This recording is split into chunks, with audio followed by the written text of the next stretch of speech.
Anong ganap sa mundo ng showbiz? Usap-usapan ngayon sa social media ang mga larawan ng kapamilya actress na si Liza Soberano. Sa panahon ngayon lumaki lang ng bahagya ang iyong tiyan. Paniguradong ikaw na ang susunod na usapan. Machichismis agad na buntis kapag medyo maluwag ang suot na damit. Kaya mahirap nang magpakabusog ngayong holiday season dahil magiging tampulan ka ng mga marites.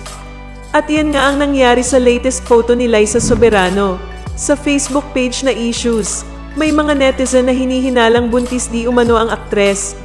Makikita kasi sa nasabing larawan na medyo maluwag ang suot ni Liza at aakalain na may baby bump ito. Ayon pa sa netizen ay napansin umano niyang laging nakatakip ang tiyan ni Liza sa kanyang mga larawan.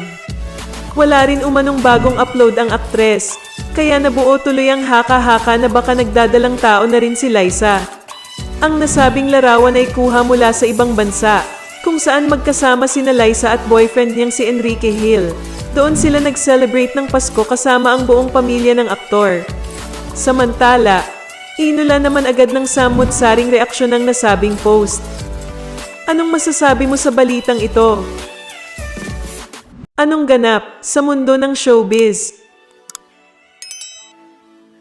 Mukhang nag-e-enjoy si Liza Soberano sa kanyang bagong journey sa South Korea kasama ang bagong manager na si James Reid.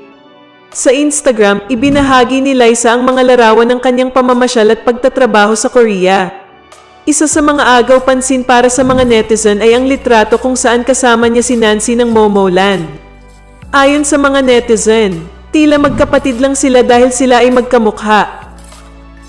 Korea Dump Part 2, caption ni Liza, "Miss you already." Reply naman ni Nancy, "Anong masasabi mo sa balitang ito? Anong ganap sa mundo ng showbiz?" Sinong mag-aakala na kahit kakaibang nilalang ay mabibighani sa kagandahan ni Liza Soberano? Sa press conference para sa Netflix animated series na 13, naikwento ni Liza ang isang pangyayari noong tumira siya sa Pangasinan. Ayon sa kapamilya actress, nagkasakit siya noon at isang araw ay nagkaroon na lang siya ng malaking kalmat sa kanyang hita. Doon na siya dinala sa albularyo ng kanyang tatay para mapatingnan, kung saan nila nalaman na isang kapre pala ang may kursunada kay Liza. She closed her eyes and said there was a kapre looking through my window and my room. May crush sa kanya yung kapre, say ni Liza habang tumetawa. That's what the albularyo was saying. Stop making Sam fly her panty outside. Because baka anong gawin ng kapre to her panty. Kwento pa niya. Sakto ito sa ginampanan ni Liza sa 13, kung saan binoses-esan niya ang bida na lumalaban sa iba't ibang Pinoy mythical creature. Anong masasabi mo sa balitang ito? Anong ganap sa mundo ng showbiz? Nagpaliwanag si Liza Soberano sa mga banat sa kanya ng mga DDS. Kaugnay sa naging comment niya sa post ni Angel Locsin na hindi nito kailangang mag-sorry sa nangyari sa kanyang birthday community pantry, na may isang namatay na lolo, dahil wala itong kasalanan. Many people misunderstood my comment. I meant don't say sorry to the people demanding a sorry from her that have nothing to do with the situation. Of course it's only right and natural for Ate Angel to be sorry about the life that lost. It's just unfair to me that her intentions were twisted and she's being blamed for the death that she never intended to happen.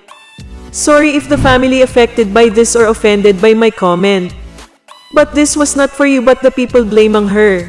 Sabi ni Liza. Kung ano-ano nga ang tinawag ng mga DDS kay Liza. Gaya ng demonyo, tanga, bobo, walang konsensya, at iba pa. Ano sa palagay nyo?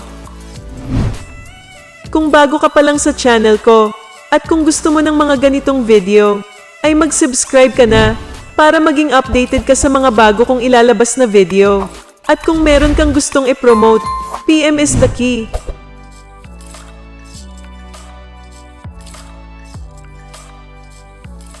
Anong ganap sa mundo ng showbiz?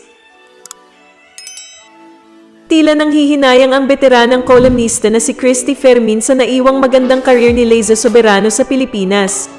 Ayon kasi kay Fermin sa kanyang online show na Showbiz Now na, ay parang sumadsad raw ang career ngayon ni Liza sa Amerika na inalagaan ng kanyang dating manager na si OG Diaz. Alam namin medyo po magiging emosyonal si OG Diaz tungkol sa aming usapin na ito. Inalagaan to ni OG eh. Ay, oo. Pinalaki ito ni OG. Iningatan ng todo-todo para maabot yung pangarap niya. At nagtagumpay naman sila bilang talent at manager. Totoo. Tapos biglang ganito, yung pinaghirapan niya parang sumadsad eh. Sadsad Oo nga, masyado, tama, di ba? oo. Ito lang yung punto natin na inalagaan ng todo ni OG Diaz ang kanyang karera. Pinagtagumpay naman siya ng kapalaran, di ba? Hindi kaya may nagsulsol dito sa batang ito para kumawala sa pangangalaga ni OG at lumipat ng iba. Si Liza Soberano ay kilalang aktres dito sa Pilipinas. Kilala sila bilang ka-love team at nobya ng aktor na si Enrique Hill. Kasalukuyan ngayong nasa ibang bansa si Liza para iperso ang pangarap niya sa Hollywood. Anong masasabi mo sa balitang ito?